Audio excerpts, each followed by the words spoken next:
Amma onlardan danışmamışdan öncə dostlar, özümüzdən danışaq. Biz Azərbaycan məmurlarını son 30 ildə tənqid eləməyə vərdiş eləmişik. Çünki xalq olaraq narazıyıq dövlətimizin idarəçiliyindən. Məmurlardan narazıyıq. Amma şükür olsun Allaha ki, Azərbaycanın Fransadakı səfiri Leyla Abdullayevadan kimi məmurlarımız da var. Və onunla fəxr etməyə dəyər. We do not accept and we reject this statement by France because the anti-terror measures that Azerbaijan started yesterday that Deməli dostlar, Leyla Abdullayeva Azərbaycanın Fransadakı səfiridir. Fransanın deməli 24 kanalında gözəl bir müsahibə verib. Mən istəyirəm sakitcəni hamınız onu dinləyəsiniz, ingilis dilindədir və verişimizin bu hissəsini kəsib paylaşasınız. Diqqətlə dinləyin. Also lasted during 24 hours. These are the measures that have been taken in response to the large-scale military provocations by the illegal armed forces deployed in the Azerbaijani Karabakh region and unfortunately supported during last years by the government of Armenia. So this was the legal and legitimate operation that Azerbaijan started, anti-terrorist measures. I would like to underline, because we have been said that despite the fact that a trilateral statement have been signed as a result of the 44-day war in 2020, Armenia took an obligation and commitment to withdraw all its forces from Azerbaijani territories, but it did not implement this commitment, and we have been continuously declaring that all last 3 years that we still have nearly 10,000 illegal armed forces on our sovereign territory, and these armed forces, they pose a threat to the security of Azerbaijan, to the security of all civilian population. It was also a threat for the reconstruction works that we have been carrying after the liberation of all. Deməli, Leyla xanım ingilis dilində, mən ümumi tərcüməsini eləyəcəyəm. Qısacana deyək ki, biz bizim ünvanımıza irəli sürülən bu ittihamları, iradları tamamilə rədd edirik, qəbul eləmirik. Azərbaycan öz ərazisində qanuna uyğun olaraq antiterror əməliyyatı keçirir. Orada ermənilərin 10.000 silahlıları var idi. Eləcə də Ermənistan 2020-ci ildə üzərinə götürdüyü öhdəliklərə görə oradan öz qoşunlarını çəkməlidir, çəkməyibdir. Azərbaycan sivillərin qorunmasını nəzərə alaraq yalnız hərbi nöqtələrə, hərbi obyektlərə vurmaqla sivillərin qayğısına qalaraq bu əməliyyatı keçirib. Burada qanunsuz heç bir şey yoxdur. Bu bizim Azərbaycanın qanuni haqqı, hüququdur. Beynəlxalq hüquqa da uyğun hərəkətlərdir. Bunları izah eləyir. Dostlar, önəmli olan bilirsiniz nədir burada? Sizcə Azərbaycanda, Azərbaycan Xaricilər Nazirliyində neçə nəfər Leyla Abdullayeva var? Bu günə qədər siz belə bir səfir görmüş. Mən ilk dəfədir, açıq deyim, belə qürur duyuram, fəxr edirəm ki, şükür Allaha deyəsəm, Azərbaycanda yavaş-yavaş işləməyə başlayıblar. Və kadr məsələsində də deyəsən bir uğurlu kadr tapıblar. Mən Leyla xanımı dinləməkdən ləzzət alıram, doymuram. Diqqətlə izləyin. Fransa deməli televiziyası 24 dənə belə bir kanaldır orada. 2 nəfər bir qadın, bir kişi jurnalist orada suallar verirlər.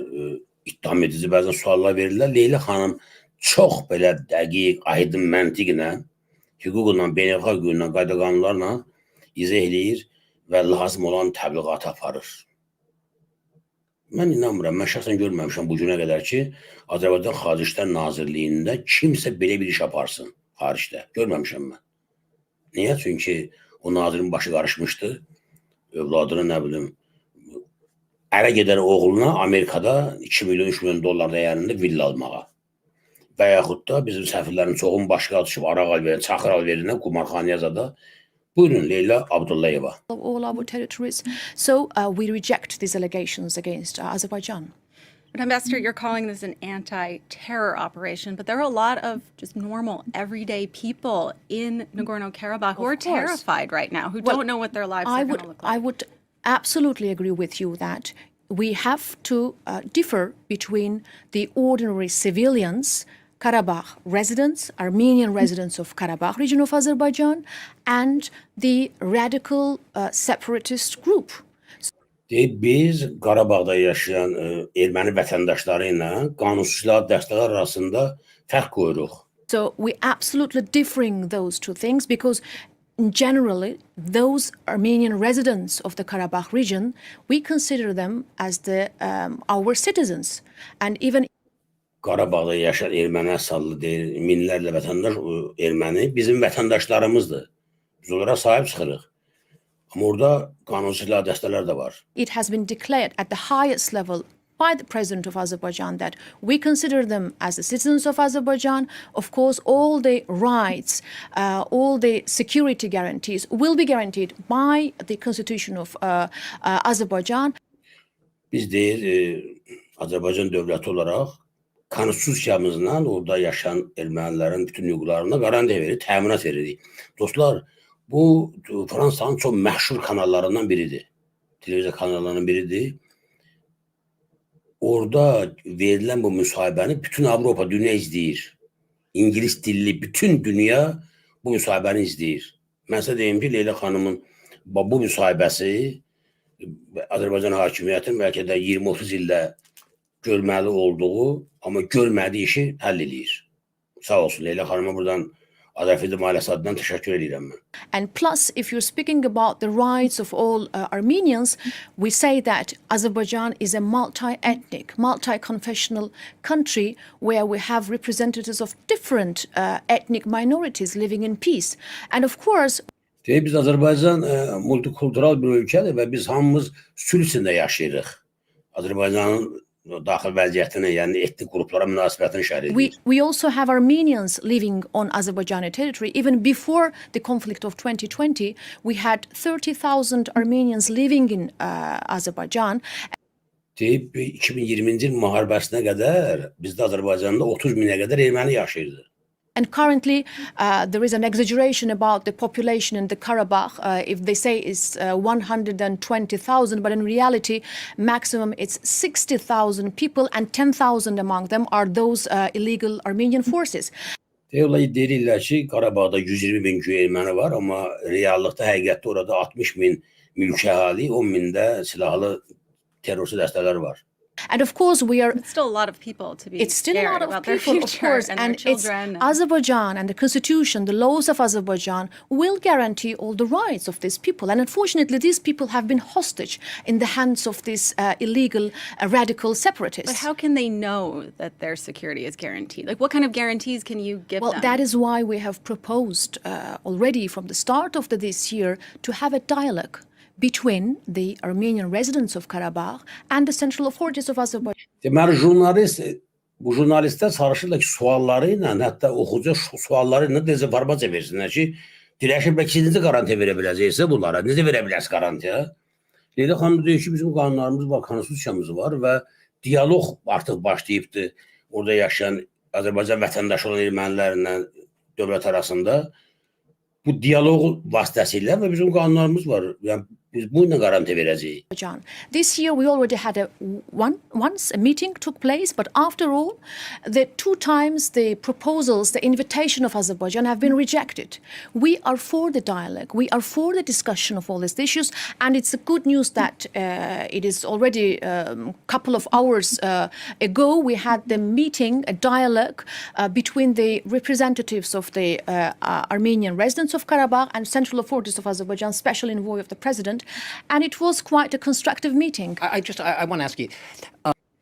O inteqrasiyanın yolları necə? Görüşlər, söhbətlər, Qarabağda yaşayan erməni arası ilə mərkəzi hakimiyyət arasında söhbətlər, diyaloqlar vasitəsilə bu proseslər həll olunacaqdır. Amma aparıcılar çalışırlar ki, mütləq xəbər sanki elə versinlər tamaşaçılara ki, yox, orada problem var ermənilərin. You know as well as I do that local Armenians in Nagorno-Karabakh, they do not trust, whether you agree or not, they do not trust the authorities in Baku. They do not trust.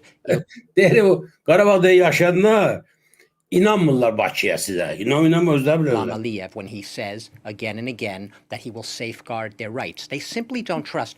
Would Azerbaijan, would your president be open to a mechanism beyond Russian peacekeepers that could help ensure that these rights are safeguarded? I'm not questioning the commitment of the president, your president, to safeguarding their rights. I'm asking, though, given the lack of trust, could we see something like we've seen in Cyprus, a UN force that's been there for 50 years? Abkhazia, a UN civilian mission was there as well, alongside Russian peacekeepers.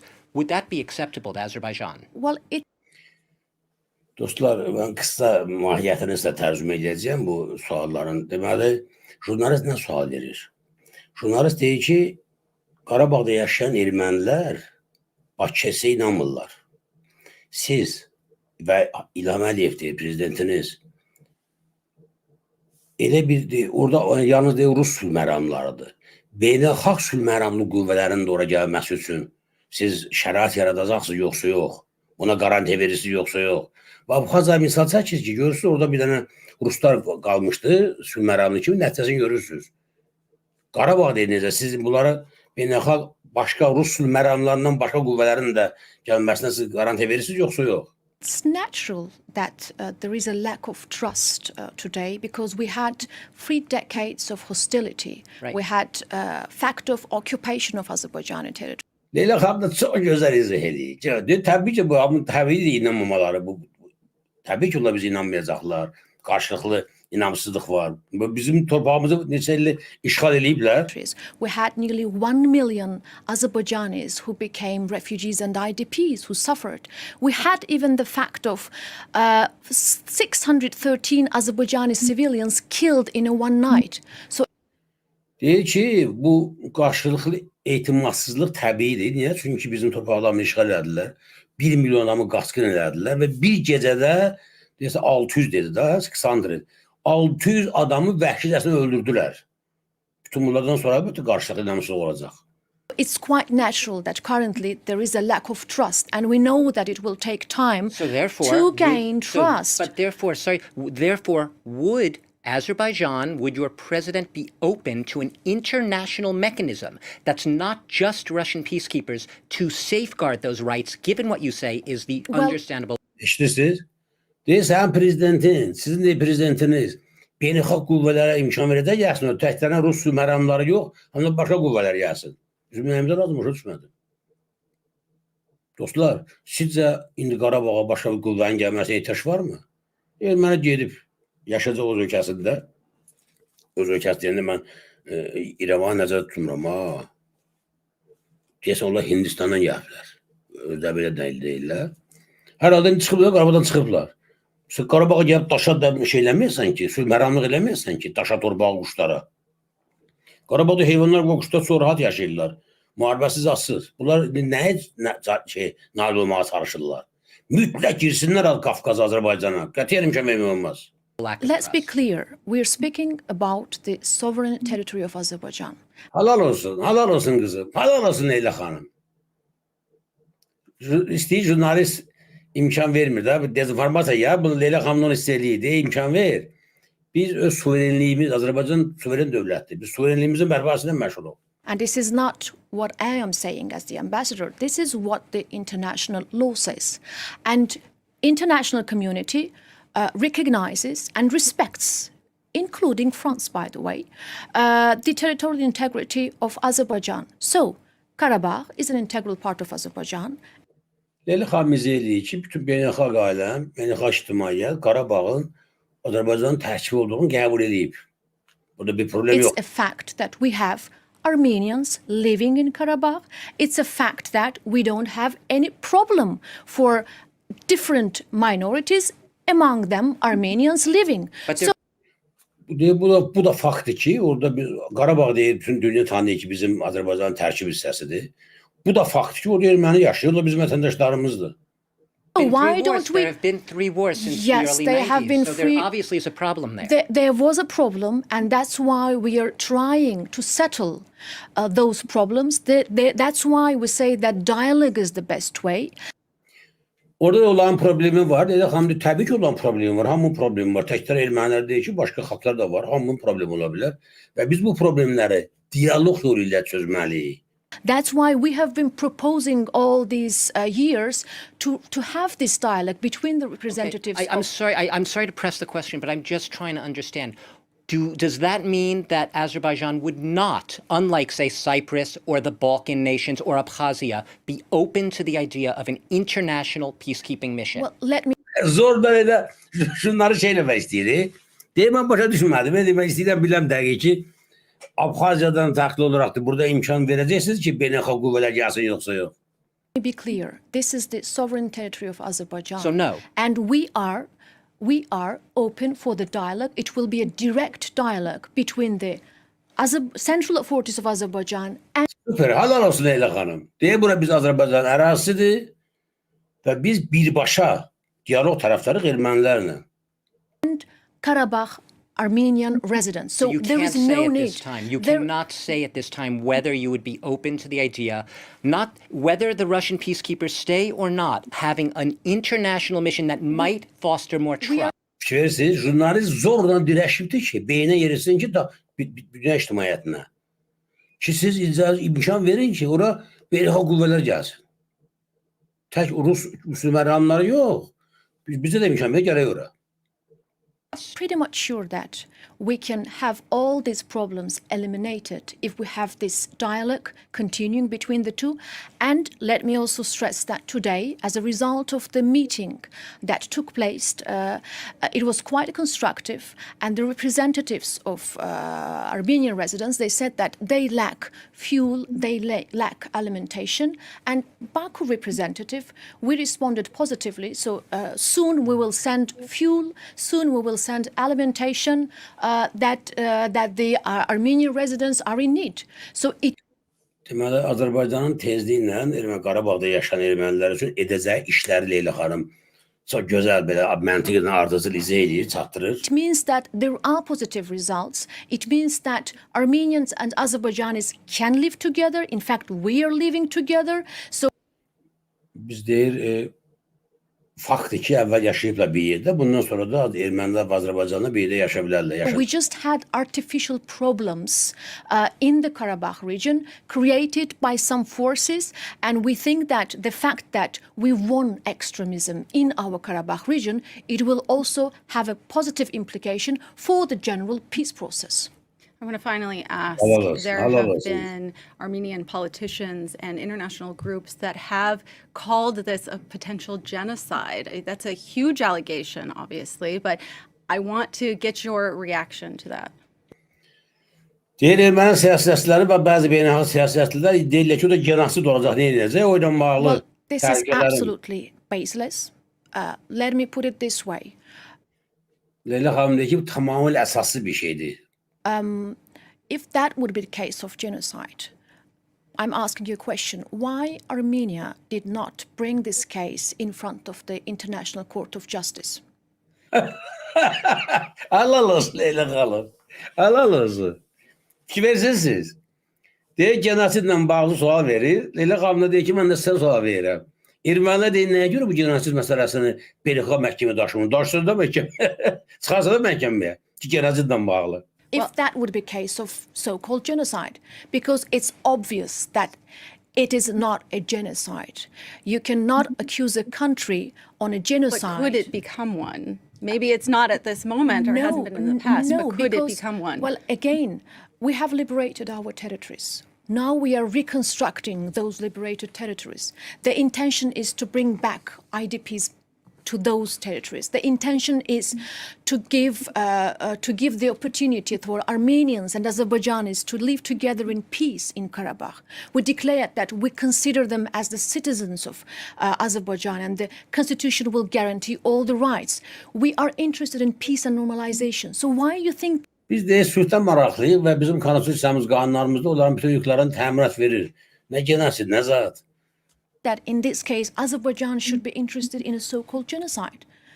It's Well, I mean, think when the word reintegration is used, a lot of people get scared that that means that they're going to have to either leave or completely change their lives or face potentially Well, fatal consequences. that is why we need dialogue. So those people, they just lack information, as I said. They lack a so lot of far, power they have also been, in they this have been case. the hostage in the hands of those radical separatists.